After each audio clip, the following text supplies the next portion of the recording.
even or especially the experts. In fact, sports is where the idea of natural comes from. Someone who looks like an athlete, moves like an athlete, and is an athlete, all without trying. So great is the belief in natural talent that many scouts and coaches search only for naturals, and teams will be with each other to pay exorbitant amounts to recruit them. Billy Bean was a natural. Everyone agreed he was the next Babe Ruth. But Billy Beebe lacked one thing, the mindset of a champion. As Michael Lewis tells us in Moneyball, by the time Bean was a sophomore in high school, he was the highest scorer on the basketball team, the quarterback of the football team, and the best hitter on the baseball team, batting 500 in one of the toughest leagues in the country. His talent was real enough. But the minute things went wrong, Bean searched for something to break. It wasn't merely that he didn't like to fail. It was as he didn't know how to fail. As he moved up in baseball from the minor leagues to the major, things got worse and worse. Each at bat became a nightmare, another opportunity for humiliation, and with every botch at bat, to he went to pieces. As one scout said, Billy was of the opinion that that he would never make an out. Sound familiar? Did Beanie try to fix his problem in constructive ways? No, of course not, because this is a story of the fixed mindset. Natural talent should not need effort. Effort is for the others, the less endowed. Natural talent does not ask for help. It is an admission of weakness. In short, the natural does not analyze his deficiencies and coach or practice them away. The very idea of deficiencies is terrifying. Being so imbued with the fixed mindset, Bean was trapped by his huge talent.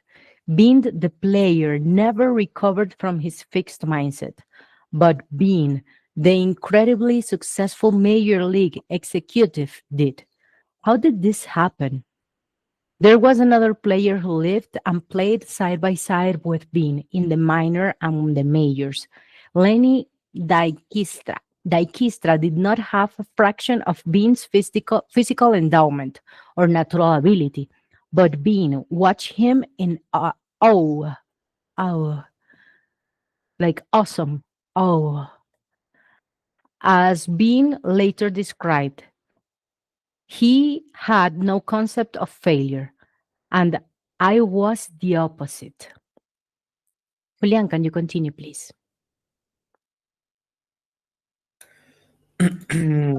Being continuous, I started to get a sense of what a basketball player was, and I could see it wasn't me, it was Lenny. As he watched, listened, and mulled it over, it down it down on Bean that mindset was more important than talent. And not long after that, as part of a group that pioneered a radically new approach to scouting and managing, he came to believe that scoring runs, the whole point of basketball, was much more about process than about talent. Armed with these insights, being as manager of the 2002 Oakland Athletics, led his team to a season of 103 victories, winning the division championship and almost breaking the American League record for consecutive wins. The team had the second lowest payroll in basketball. They didn't buy talent. They bought mindset. The idea of the natural. Now you see it. Now you don't. Physical environment is not like intellectual endowment. It's visible. It's visible. Size, build, agility are all visible. Practice and training are also visible, and they produce visible results.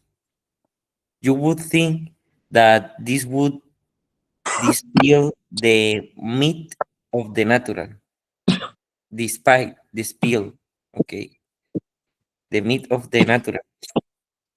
You could see Magasi Bogues at 5'3" playing NBA basketball, and Doc Flutie, the small quarterback who played for the New England Patriots and the San Diego Chargers.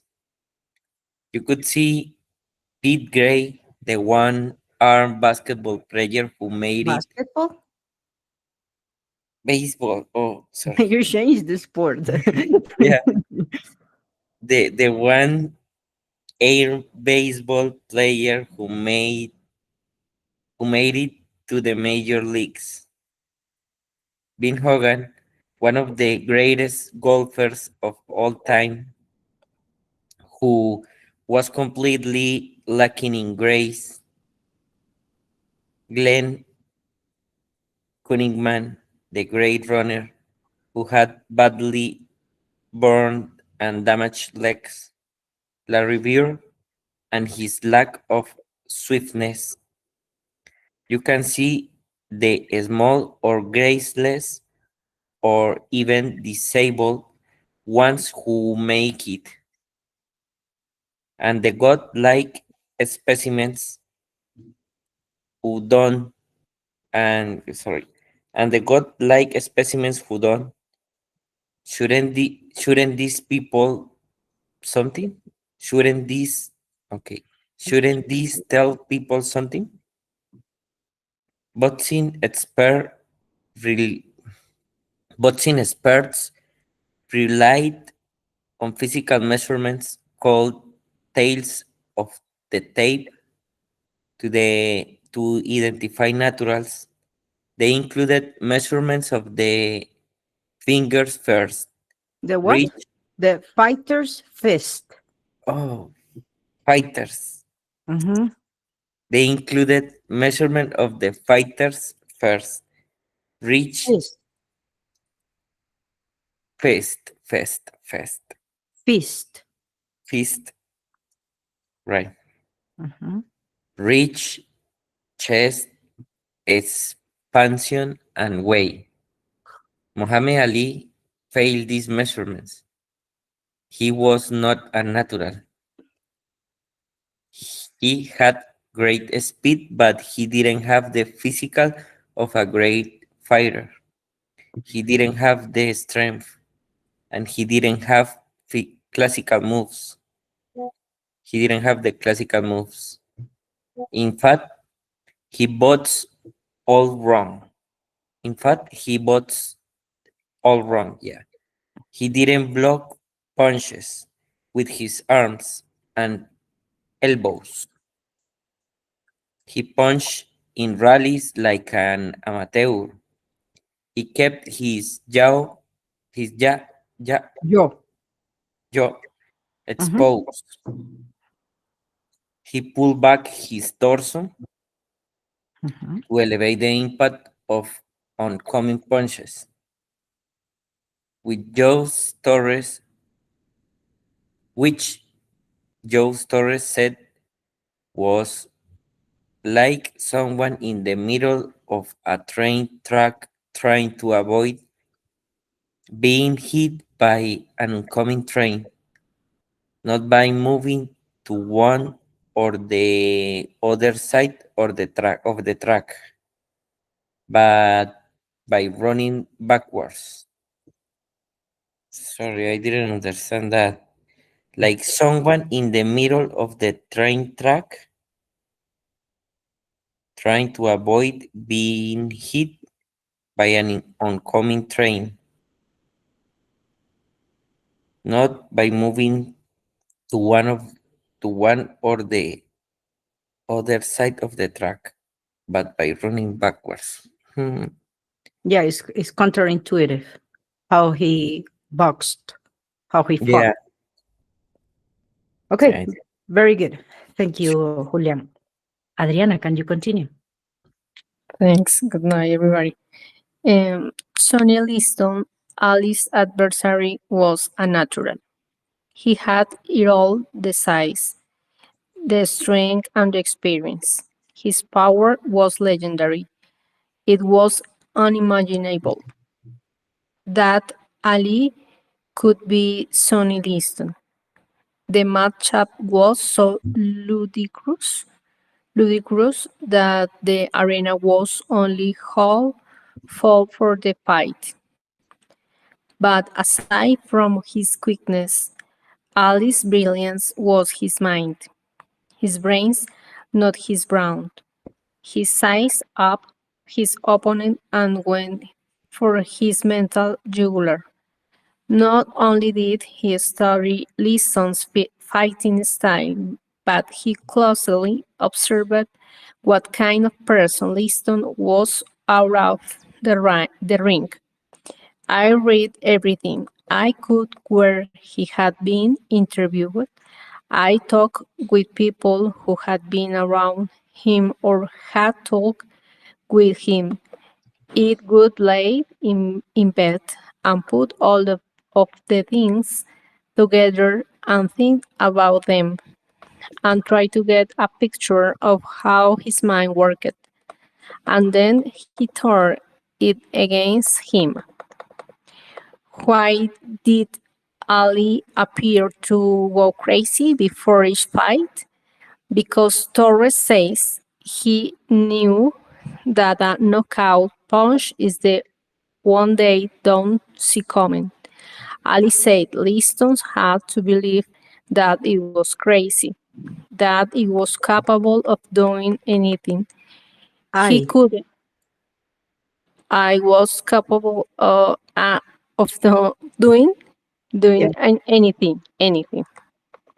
He couldn't see nothing to me at all but mouth, and that's all I wanted him to see. Float like a butterfly, sting like a bee. Your hands can't hit what your eyes can see. Alice's victory over Liston is boxing history. A famous boxing manager reflects on Ali. He was a paradox. His physical performance in the ring were absolutely wrong. in the Yet ring. in the ring, in the ring were absolutely wrong.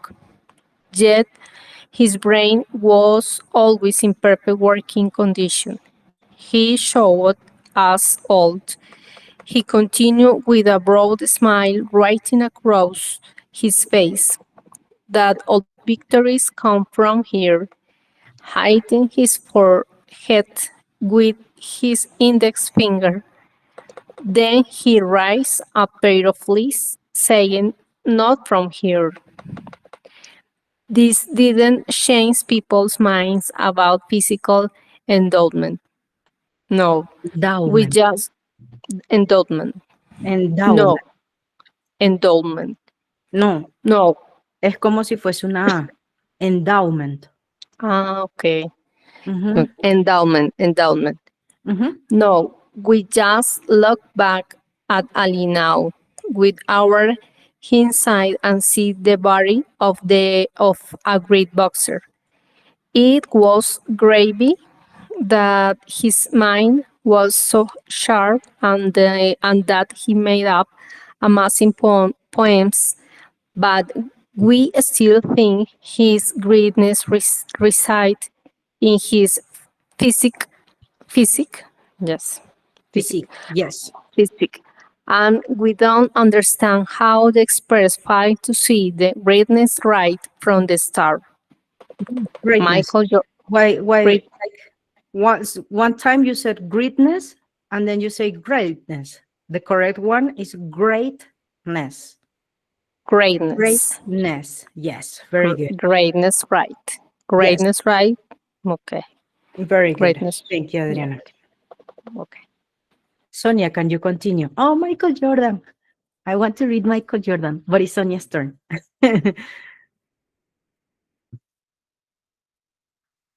Sonia, Okay. you're Okay. muted. Yeah, not anymore. Michael Jordan. Michael Jordan wasn't a natural.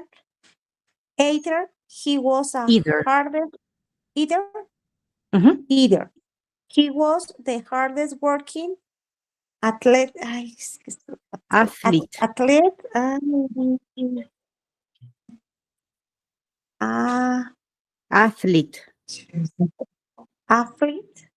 Mhm. Athlete. One moment, excuse me. Se me perdió. ¿Dónde estoy? Athlete. Ay, ¿por qué no me sale la pantalla?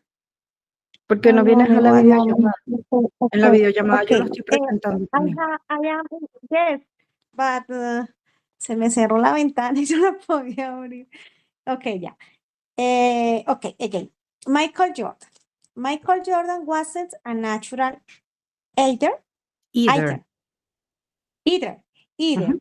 He was the hardest working athlete perhaps in the history of sport. It is well now that Michael Jordan was cut from the high school varsity team. We laughed at the coach who cut him. He wasn't recruited by the college. He wanted to play for North Carolina State. Well, weren't they foolish? He wasn't drafted by the first two NBA team that could have chosen him. What a blogger,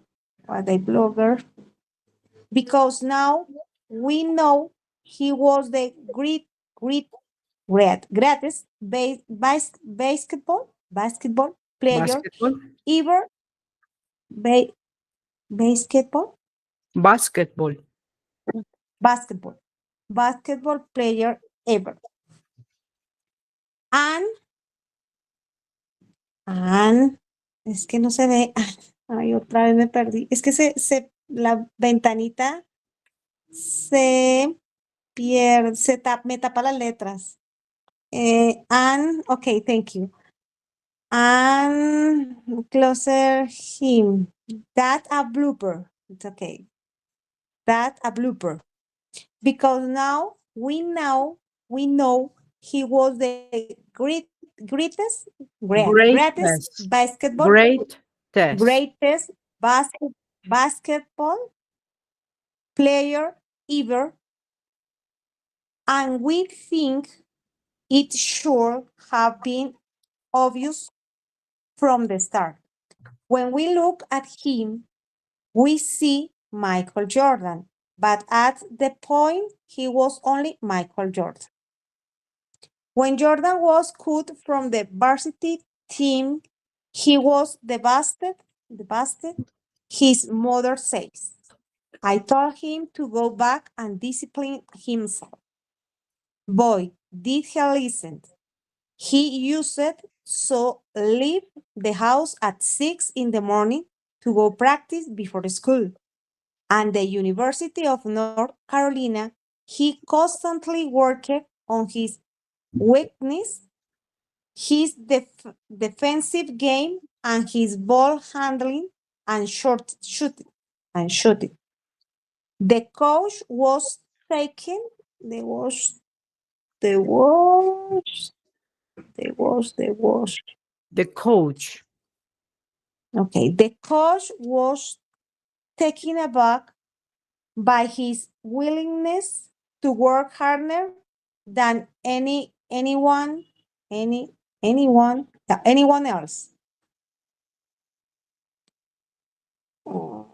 Anyone else? Let's leave it here. One. Okay. Thank you So very yes. much, Sonia. Thank you. Alejandra, can you continue? Okay. There's once after the team lost the last game of the season, Jordan, when they practiced his short for hours, he was moment he was preparing for the next year. Even Mm-hmm.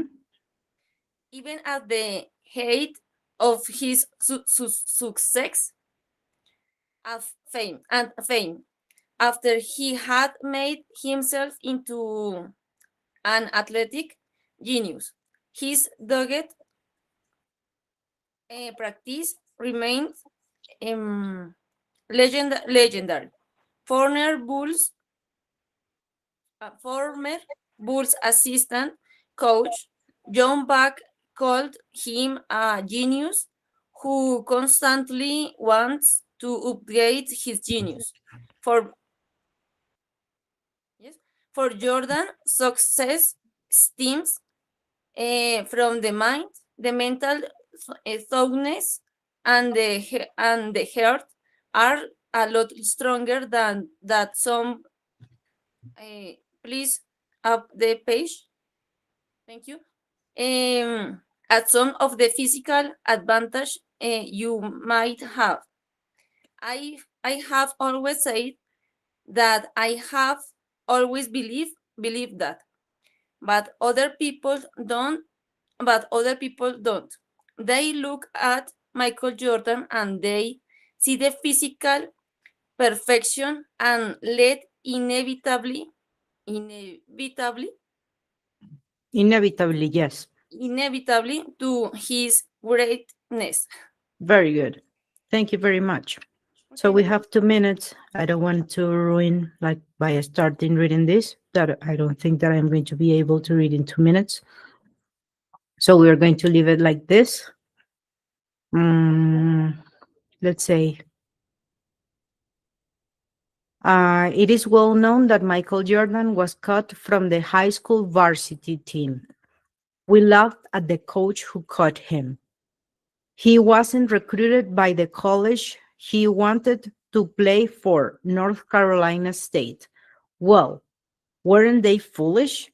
He wasn't drafted by the first 2 NBA teams that could have chosen him. What a blooper.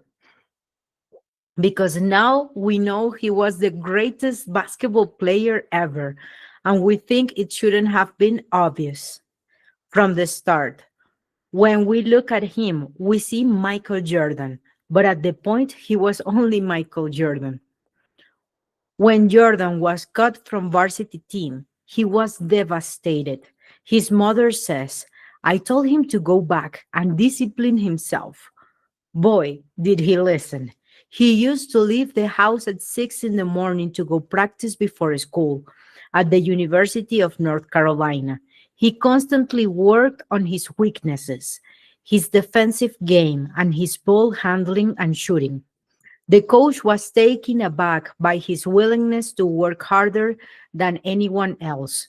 Once, after the team lost the last game of the season, Jordan went and practiced his shots for hours. He was preparing for the next year, even at the height of his success and fame.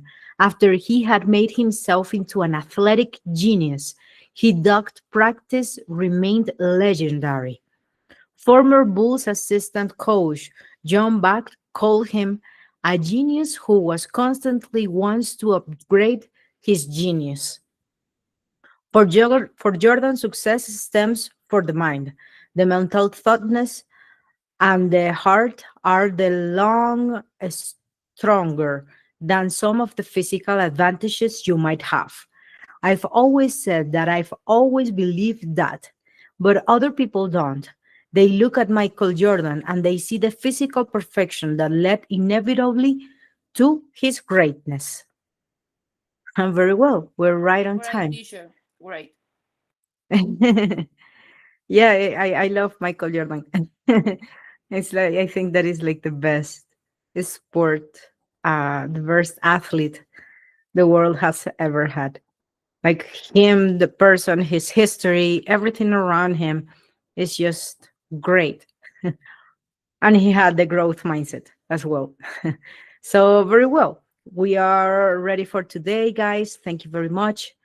The night owls, and I hope it was a good new dynamic for you guys. Thank you, Rigmar. I think that in this way